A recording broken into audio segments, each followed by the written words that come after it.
بسم اللہ۔ کبھی آپ نے سوچا ہے یہ خوبصورت پہاڑ اور درخت ہمارے آس پاس کیسے ایگزسٹ کرتے ہیں؟ یہ اتنے بڑے، اتنے پرکشش، ہم سوچتے ہیں یہ کیسے ہوا ہوگا۔ اللہ تعالیٰ نے اس دنیا کو اتنی خوبصورتی اور قدرت سے بھر دیا ہے۔ ہر درخت، ہر پہاڑ، ہر پھول ایک نشانی ہے اس کی قدرت کی۔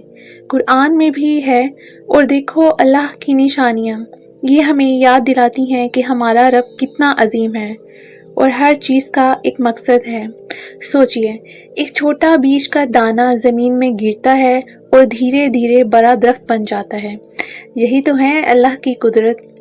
ہم بھی اپنی زندگی میں اللہ کی مدد سے اچیو کر سکتے ہیں وہ سب کچھ جو ہمیں چاہیے۔ آئیے ہر روز اللہ کی نشانیوں کو دیکھیں اور اس کے شکر گزار بنیں۔ اللہ ہمیں بھی ہمیشہ سیدھا راستہ دکھائے۔ آمین۔ ملتے ہیں نیکسٹ ویڈیو میں۔ اللہ حافظ۔